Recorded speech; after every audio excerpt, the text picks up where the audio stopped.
Welcome back to Inside College Basketball Now with Jon Rothstein. Pleased to be joined by Texas Tech head coach Grant McCasland. Grant, welcome.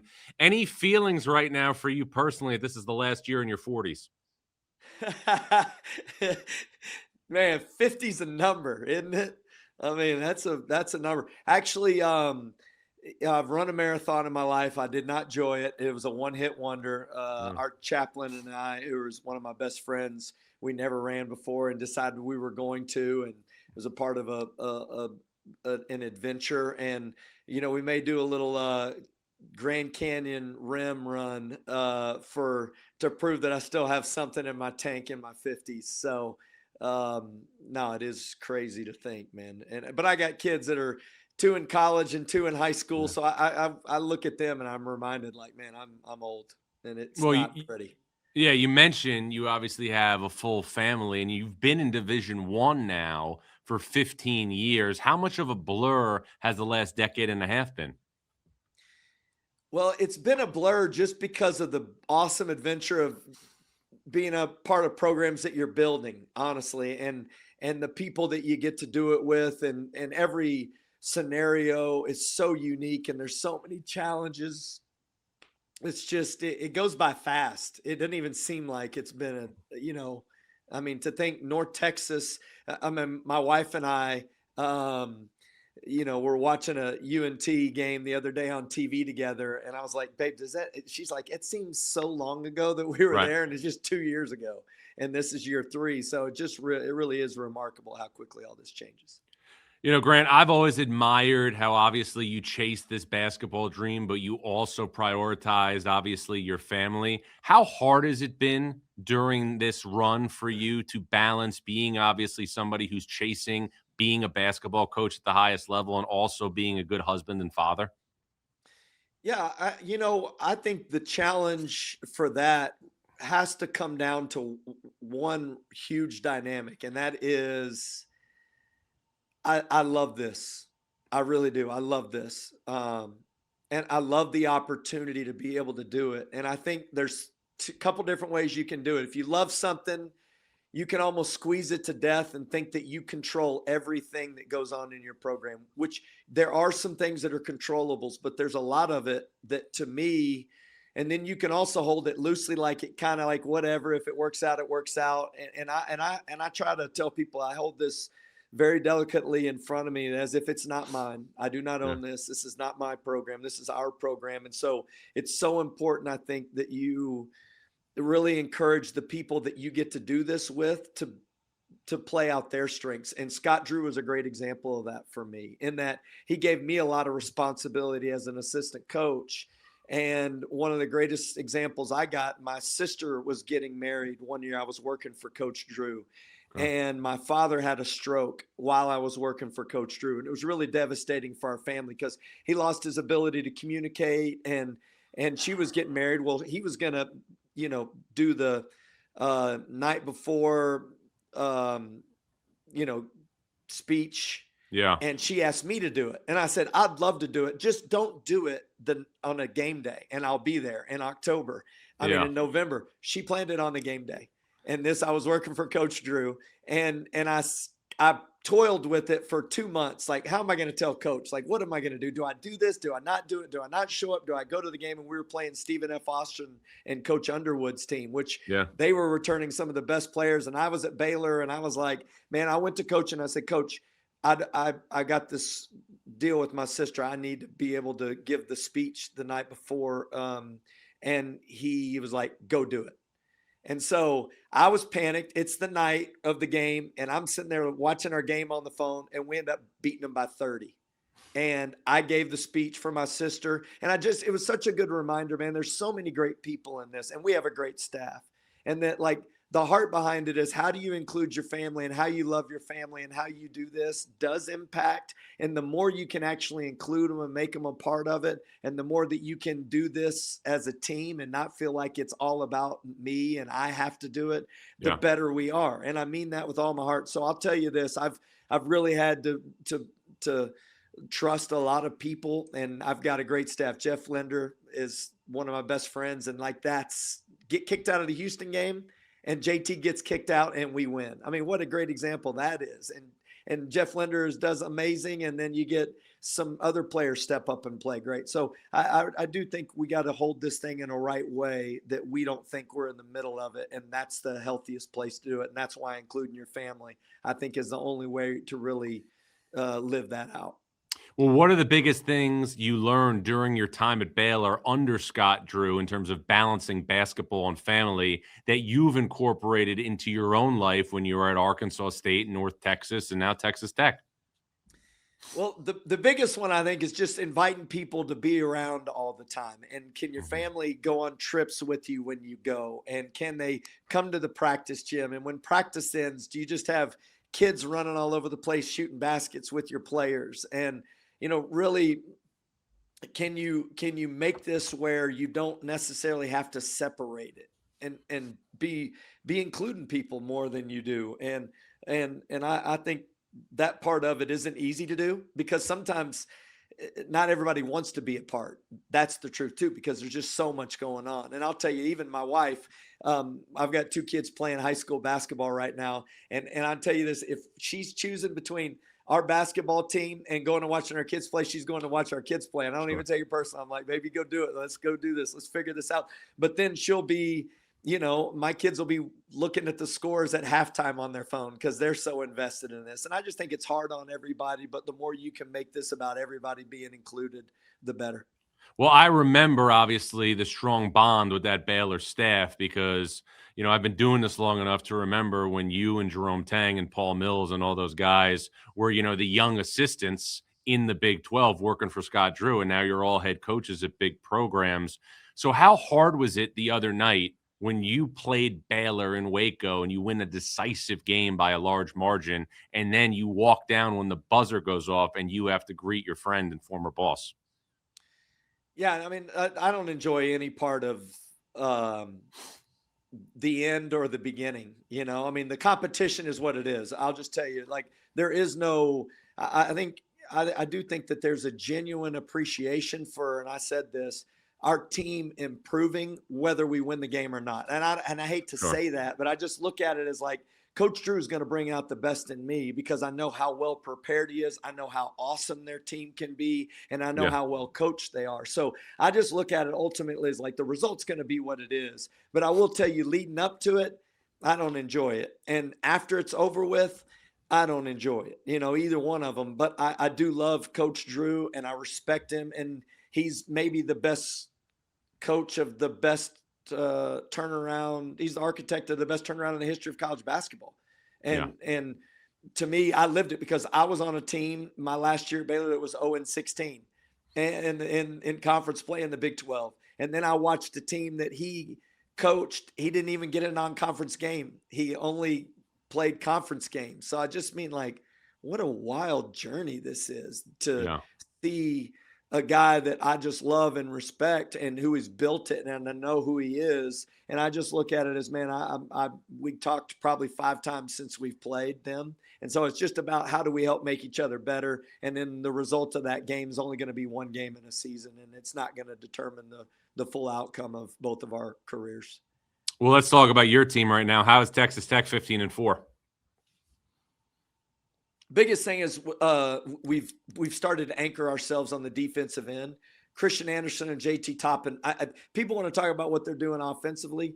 Their jump defensively, and go look at JT's last few games. I mean, he's like 5 blocks. And Christian's angles, his communication, his willingness to be an unbelievable help defender, and the way he's engaging with our team in practices. I mean, both those guys have just made such a huge jump defensively that's what's improved our team. Now those dudes are unbelievable on offense and as good of teammates and passers. And I'm not talking scores. I'm talking basketball players. They are unbelievable. But the biggest jump has been what those guys have brought to our defense and how they've anchored our communication and our ability to improve on that end.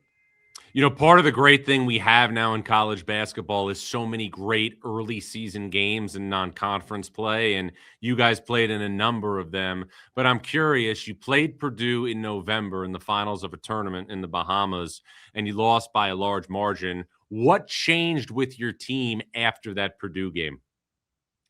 Well, one, let's just give Purdue all the credit. Coach Painter's got those guys in November. They are humming. Now, I mean, Yeah. that is a dialed, and they were making some really difficult shots.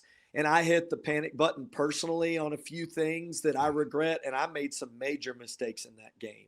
And part of it was personnel decisions, part of it was timeout and managing the flow of the game. So I'll tell you, I grew because of that game. And that's when I went into the locker room saying, this game will not define this team. How do we get better because of it? And their shot making was real in that game. But they also crushed us on the glass, and we were behind in every play on defense, and we panicked a little bit, and we didn't control the flow offensively and get shots that we wanted, and it caved on us so fast. I mean, I'm telling you, that was about as fast as I've seen a team that I've been a part of deteriorate from an offensive and defensive standpoint. And we were coming off of playing just the night before in a great battle against a Wake Forest team who was playing really good at the time. And we were on our heels before the game even started. And I hate to say it, but we looked a step slow. And so I think what we've got is we've definitely improved, and that game helped us. I mean, that game I think was probably one of the low points of coaching, and not in a bad way, just in a way that you saw the bottom of what a team that's as talented as ours is be. And sometimes that's a great place to be. And I hate to say it for other people because everybody's like, you guys suck. You won't be any good. You'll be lucky if you win 4 Big 12 games. And I never saw that, not even in that moment when it was difficult. And neither did I let our team. I just walked away from it saying, like, this is part of our journey. We should embrace it and look at it and stare at it. And I could tell you 10 things that I would do differently because of it. And this will not define us. People could reference it, but it will not define us. And one of the great things was about a month later at Madison Square Garden, you had an incredible comeback against Duke on the Saturday before Christmas. And during the comeback, with a few minutes left, you guys got an and one, and the ball rolled around the rim a couple of times. And I was watching your bench. You grabbed Kellen Buffington, your GM, when the ball was rolling around the rim and the shot went in. And I was saying to myself, not only is obviously he loving this comeback, but he is enjoying the moment. What do you remember about that sequence of events at the end of the Duke game, which led to the big win? Yeah, you know what I remember is one, completely going after Christian Anderson at halftime and how he needed to like go start throwing some punches and start fighting. You know, like he's so talented and he was making all the right plays and we were playing. You know, Lawan had such a good start. I remember just feeling like seeing Christian start to go out there and play with like kind of an abandon for the norm, if you will, of what this is what I'm supposed to versus no, I'm going to go compete. And there is a difference in this game. You can manage the game and then you can go attack the game. And I just love when Christian and JT and our guys are in attack mode in regard to how they're playing. And then Kellen Buffington and I've been in so many trenches together. I mean, that's what people don't know. He was running a scouting service in the Dallas-Fort Worth area. And he and I, my sons are one's in college and one's a high school player. One plays at a Division II school. And when they were in 4th grade and 7th grade, I would sit next to Kellen Buffington every Saturday and Sunday watching my kids play at his events. And we would talk about basketball and we would talk about how we want our teams to win. And he was so pivotal in my raising of my own sons and then being around a guy that I love as a father and love as a friend. And he's a great husband. And we helped put this whole thing together. And then 2 seats down from me is Dusty Womble, who was sitting right there next to us, whose name's on our practice facility. And I just think it's one of these deals. It just takes everybody to win these games. And when Christian did that, it's like his confidence has grown to a place that he knows how to take these games over in such a big moment at the best venue in all of basketball. And then Buff is standing there, and he's always never had a bad day. He's all gas, no brakes. He loves this game. And so I just wanted to acknowledge how much I love doing life with Buff. And he's standing in the way, and he's not small. And so I was like, either I'm going to get around him or I'm just going to bear hug him. So just, I don't know. This is too hard, man. I group chatted our name as Get Busy Living or Get Busy Dying. That's our staff group chat. And I'm like, Shawshank Redemption. It is. And it's like, we show it to our team every year. We show Andy Dufresne going through the 500 yards of crap to get out. And I said, this is a season. And you don't know when you're going to get out, but we'll get out. And you got to stay at it. And it's an inspiration for everybody to be able to live that life that way. And so I just was going to give him a bear hug and enjoy the moment because it's Get Busy Living.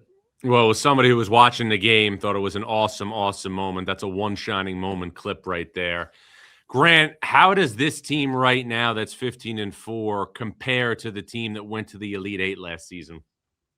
Well, one great comparison is I think we've got the cornerstone pieces of an offense that make people have to put two on the ball. There's leverage points in this, and that's probably the greatest comparison. The place that we're growing in, and I honestly, hopefully we'll get Luke Bomboye back. And I know you like to ask me often, and I hate not being able to answer it. But I honestly, I stopped asking our trainers because I'm asking every day, and it's like, well, we got to wait till it's hard to know.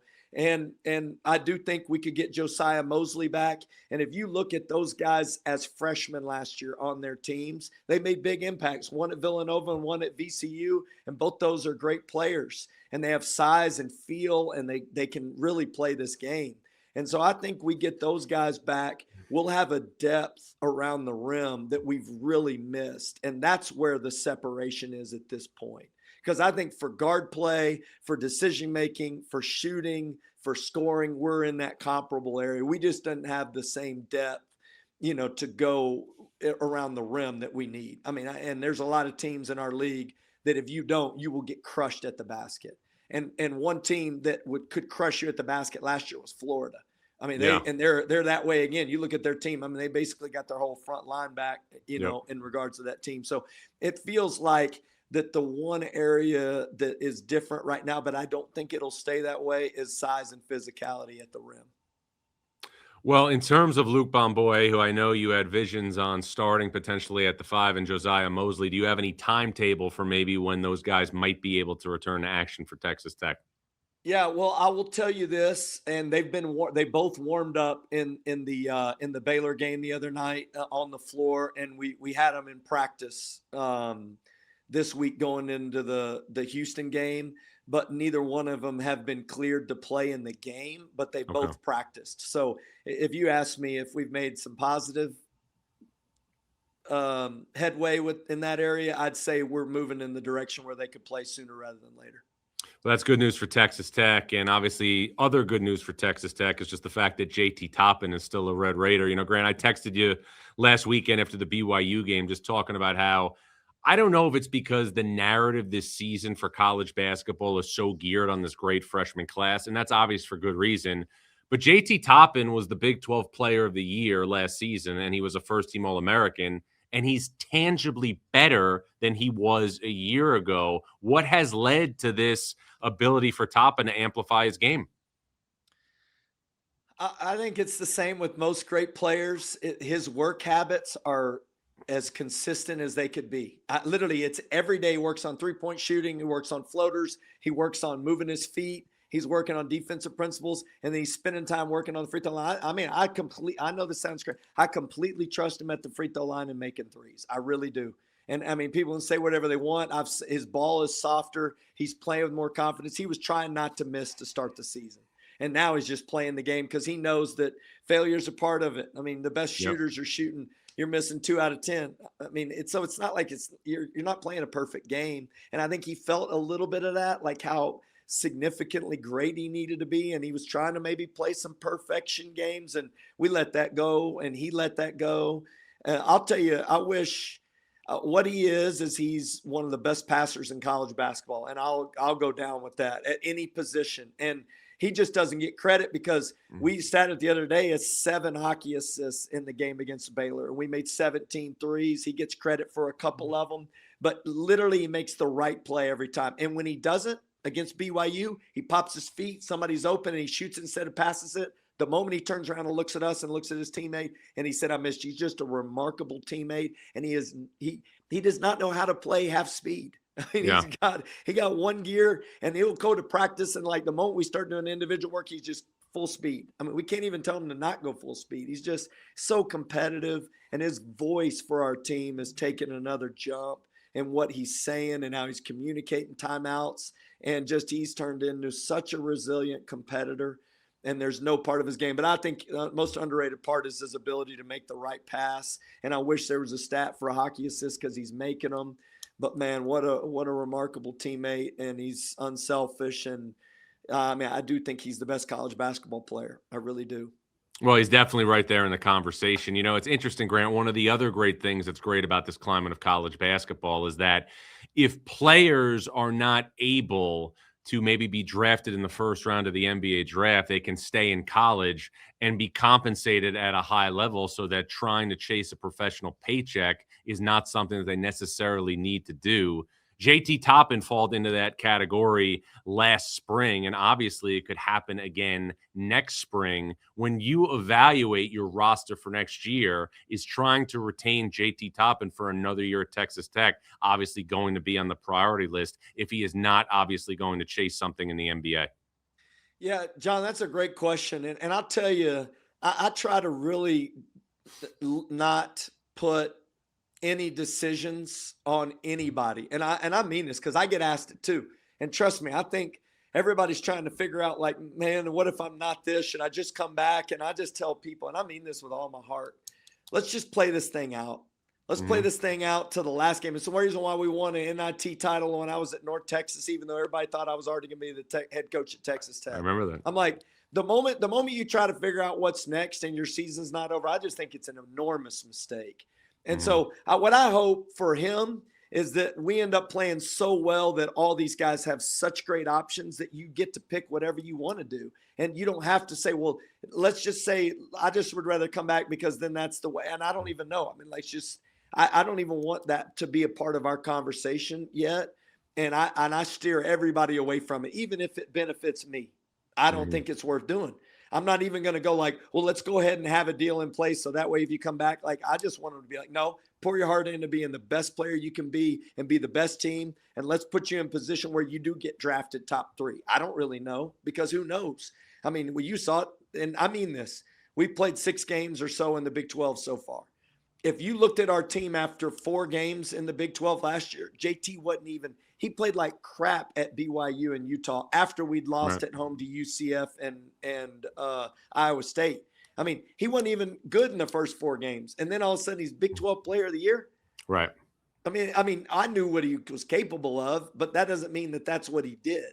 And so what I'll tell you is I think we're just really starting to figure out what we're capable of as a team. And because he's such a great teammate, I do think there will be an option for JT to come back if that's what he wants to do. We have too many great people here that love him and he loves being here, that I do think that that's a possibility. Yes. But am I hopeful? I'm not even thinking that way. I'm really connected to trying to help JT be the best basketball player he can be so he can help our team win. And I think that's really what's happening.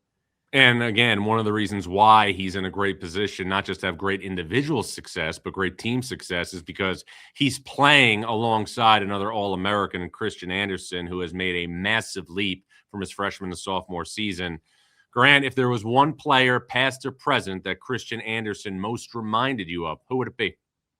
Well, I think when you take into account character and feel for the game and understanding big moments, and I think I told Fran this the other day, and I think Fran's ran with it a little bit. Like, I do think Jamal Murray's in that ballpark of who he is. You know, I mean, he's a way better athlete than people think. Christian's got unbelievable stop-start. He's a vertical athlete, but he makes all the right plays, and his competitiveness and his resilience and his ability to score. I think Christian's one of the best shooters, and I think that's where he can separate himself from even just trying to give comparisons. I think I think he's such an elite shooter with space, and I think that's where he just is deadly. And right now, he's making all the right plays. I actually love Kelvin Sampson. I was listening to him talk about the last time we played him, and he said they asked him, like, did he shut down? Y'all shut down, and like he's like, did you see all the plays that Christian made? He made all the right plays to the right people passing the ball, and created so many opportunities for other people behind the ball. And when you talk about a guy who makes the right play, Christian Anderson can make every pass. He sees it all, and he always makes. He's like JT. Both those dudes just make the right play. You rarely see them taking bad shots. That's why their percentages are so good, and that's why we have a capability of winning. And so I love his ability to impact winning. But when he can take over a game, much like he did at Madison Square Garden against Duke, he's got the capability of just putting you in the middle of the floor, putting you in the mixer, and making tough shots. Well, you mentioned that Christian Anderson's obviously a great shooter, and when you talk about great shooters in Texas Tech, my head goes to Chance McMillan, who was such an integral part of that run last year to the Elite Eight. But you also have capable guys that you brought in right now on the wing, filling that void. How has Donovan Atwell become such a key cog in this operation? Yeah, well, Christian Anderson got to see Chance McMillan's leadership. That's such a unique part of all this, is like whose ownership in the program as a player matches that of what, like, the coaches are trying to help everybody understand. And that's where Chance was a separate. That's where Christian's lean into it. And that's where Donovan's been such a huge lift for us. Mm-hmm. I mean, came from such a great program, who was well coached. But the thing with Don was he was a little bit more trying to do what I asked him to do. Mm-hmm.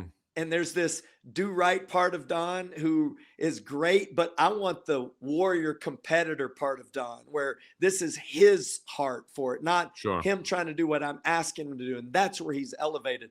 And he and Chance, watching Don shoot, you want to talk about a fun shoot those two dudes, I'd stand underneath the basket, and I'd rebound for those guys because you wouldn't have to move. You could just catch it underneath the basket. But what Don's done and what he did the other night against AJ DeBonsa was guarding the other team's best player. That's what he's taken over for our program, that I think is the most underrated part of who he is. And his competitiveness has gone from do what I tell you to do to this is how we're going to win, coach. And he wants those responsibilities. I know that the health of Bamboye and Mosley are a key thing for this team, in your opinion, to reaching a different level over the next, month to month and a half. But if there's one player that could be a wild card to lift the ceiling even more and give you another weapon, is it Jaylen Petty? Yeah, Jaylen Petty, man. You want to talk about somebody that brings so much joy to our team, and you want to talk about resilient. I don't know if people watch games, that dude's body's flying all over the place. And he's just relentless. Every day he's relentless. I mean, he tweaks an ankle. He's banging knees with somebody. He's going and boxing out the other team's best player. I mean, he had a rebound game. He had 9 rebounds a couple games ago in the Big 12. I mean, he is so relentless in his approach. He spends as much time in the gym as anybody.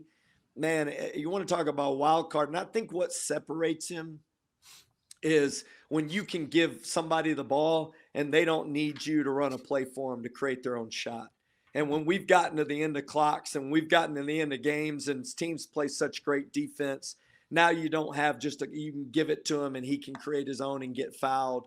And man, he's as dynamic of a player as I've coached in regards to being able to score, and just love his heart more than anything for our team and his willingness to do whatever it takes. Well, doing whatever it takes is usually what it takes to beat Houston or have a chance to beat Houston, who is obviously coming off an appearance in the national title game. I know you've already faced the Cougars this season. It was a great game. But as somebody who has deep roots in the Big 12, assistant at Baylor, now the head coach at Texas Tech, what has it been like for you to see Kelvin Sampson Houston come into this league and rip through it the way that it has over the last couple of years, 39-4 in regular season games since joining the conference? Well, in my time at Baylor, one thing that coach was consistent on in our improvement as a program was like, how are we going to be great defensively? And so we marked the league record finish to who had the best defenses, and it coincided. And so when you ask me historically, if I'm looking at it and I see them, and we actually scrimmaged Houston when I was at Baylor, and so I got to see it, but then I played against Coach Sampson when he was at Oklahoma, and I was a player in the Big 12. And I tell this story, but Renzai Stone and Tim Heskett, I was guarding. Mind you, I was playing defense on Tim Heskett, and he took me and threw me into a screen, and I got a concussion in the game playing defense underneath the basket. So I understand the physicality that they approached it with. And I hate to say it, but I'm not shocked. And the reason is because when we were at North Texas, we were 1-2 in points allowed. And we really watched their defense and studied it and tried to see how it mirrored, and with Texas Tech's defense and Mark Adams and Chris Beard and what they did. So following the Big 12, following the best teams in the country, I mean, there was nobody I respected more than Coach Sampson because of the way they competed night in and night out. So I wouldn't say I was shocked. I mean, honestly, I was excited to see it myself because I wanted to see, like, not just – I knew they were going to be great. I mean, they had some of the best players, and they were the best coach. So, I mean, that's an ultimate compliment to them. But I wanted to see what the whole slate would do to it. Well, we know it didn't phase them. I mean, they were prepared for the whole thing and some, and dishing it out. And I just respect them because they went on the road. I mean, they got one of the best home court environments, but they take that act on the road and win. And that's where I think it separates them from everybody else, and how how elite they are is because their defense is that elite. No doubt, but they've also got on the other side of the ball one of the members of this great freshman class in Kingston Flemings, who has been dynamite at the point guard spot. You've went against him once. What are your impressions of Kingston Flemings, as obviously he and Houston are getting ready to visit United Supermarkets Arena on Saturday night? Yeah, well, I mean, I think in my time as a head coach, there's no one we've recruited harder than Kingston Flemings. So, I respect his high school coaches, he played for Future, which in San Antonio is like one of the best coached AAU teams. And I just love his family, and I respect their approach. I mean, I sat in his living room, and I'll say this and everybody went around and everybody's talking about what they loved about Kingston, and everybody's in the room, our staff, their whole family, their whole staff. And I just said, why don't we all go around and tell you what you love about Kingston and what you hope for him? So everybody communicated all the things they love about him, and it was cool, man. It was just like a really cool moment to hear them all share. And then and everybody was like, hey, they just said like what they want to see him do, like be an NBA player and reach his full potential and all this stuff. And it got to Kingston, and he was like, I just want to win the Big 12. I want to win a Big 12 championship. And I'm like, who says that when you've been recruited and everybody is waiting for you to say, I want to be drafted, and whatever you want to say. And one, I knew he was going to the Big 12, so it was between us and Houston. And then two, I just respected the heck out of it because he wasn't talking about something that was for him. He was talking about a team. I mean, who does that? So to me, I think he's got the right makeup to be special, not because he's one of the fastest players, the most athletic players, but he's the most competitive, and he'll do whatever it takes to win. And he has the approach with true humility. And I screwed up the end of that Houston game because I let him have a rhythm three at the end of the game in the middle of the floor, and he took full advantage of it and busted our head. But, man, that's what I love about the Big 12 and competition, and it's what I love about playing against players like Kingston, because I think it brings out the best in you as a coach and as a competitor. And I just respect him and respect his family and his upbringing and his work. I've been in a gym with him so many times I can't tell you, at 5 a.m. where it's he and his dad and they're shooting, and the rest of their team, it was other players and their dads at 5 a.m. And it had happened regularly. It happened all the time. I mean, like, when you approach it like that and that's who you do it with and that's how you do it, I just respect the crap out of you and want to compete against you and want to see if we can do our best to make it as difficult as possible and see if we've got what it takes to win a game of that magnitude. Well, you mentioned the Big 12, which this year has been unbelievable, especially at the top. There's more teams in the Big 12 likely that can go to a Final Four than any other power conference. What is it like coaching in this league this year? Well, one, the Big 12, and I say this in all honesty, like, don't even look at anything but your game that you're preparing for. Just don't even try to figure out. Don't even let your marketing people call you and say, like, what are we going to do for this? Then, like, we're preparing for Baylor, and somebody was coming to me and saying, like, something about game day, college game day being at our place. I'm like, dude, y'all can figure that out. I got one thought, and I don't even want to think about anything else. And so I just think, if more than ever in my heart, this league, the game you're preparing for requires your ultimate attention and everything you have poured into it to figure out how to win it. And if you do it any other way, you deserve to get blasted. And this league can blast you if you look at it other than getting your team better. And the other thing that I like to focus on, and everybody wants to talk about the other teams, I think you can get distracted by who you play and not figure out what your team can do and what's best for your team.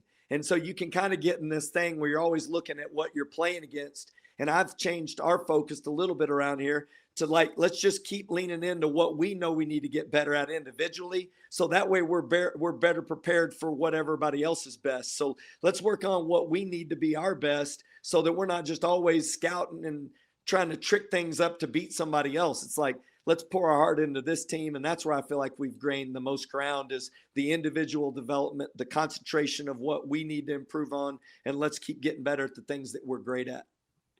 Well, obviously being singularly focused is the part of any successful person, but we're also very human. I'm curious, Grant, does the Florida game from the Elite Eight last March ever creep into your mind? The Florida game does, in reference to what I know we need to be, not necessarily what we weren't last year and trying to overcome something. It's like, if I want our team to have a legit chance to compete for a national championship and play in a Final Four, what is it that we need to be prepared for? And that's it. Now, other than that, no, it doesn't. I don't think through it very often. I just look at that game as, like, nobody anticipated us, one, really being in that game, or two, having an opportunity to win that game. So if you're worried about what other people think, then you better pack it in already and get ready for summer vacation, which means the portal. But for my heart, it's just, what is it that we know we need to be prepared for to play in that game? And other than that, it really has zero relevance. How often does Grant McCasland think about taking Texas Tech to a Final Four? Every day. Not a every second day. goes by. Every day. And it's not, I told this because I went and spoke to our alumni group, and I don't do it very often, but in Waco, we were down there. They had an 8:30 because it was an 8 o'clock tip. I went and spoke to an alumni group that morning at 8 a.m.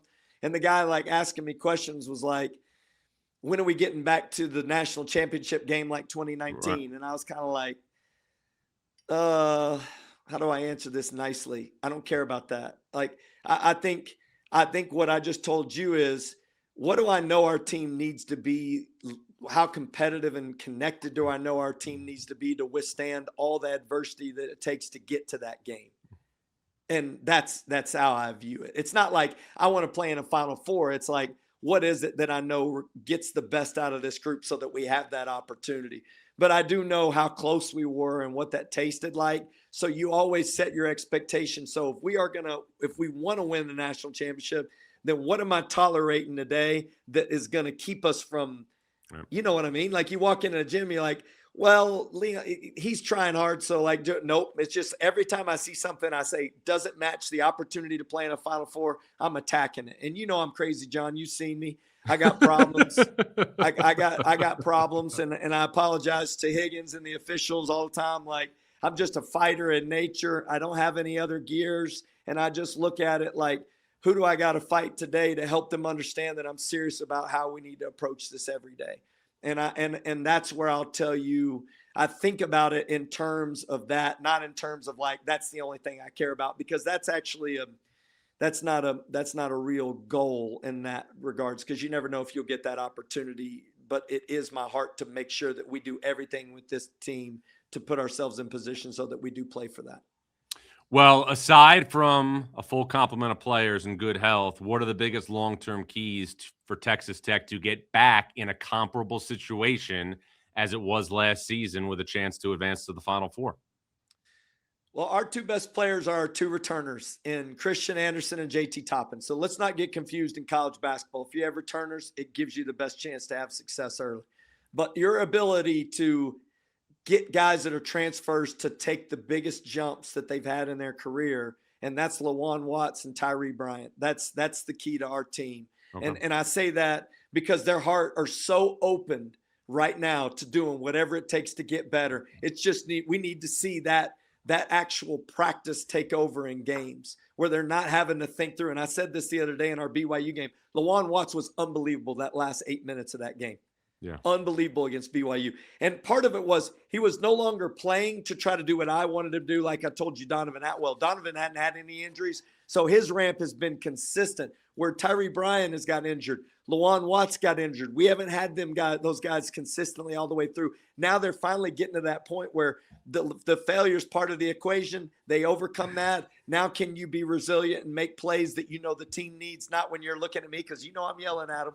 So they're looking at me kind of like, Coach, are you going to be done yelling at me? I'm looking at you like, why don't you look at your teammates and tell them that I'm good with what we're doing and I'll do it better, not looking at me like, will you stop yelling at me? So, I mean, I think we're breaking through that barrier with those two guys, and I think they're having Lawan Watts as a third playmaker and Tyree Bryant's size, physicality, length, scoring, shooting, competitiveness. Those two guys keep taking jumps like we're doing. Then I think that's the separator for our team becoming elite.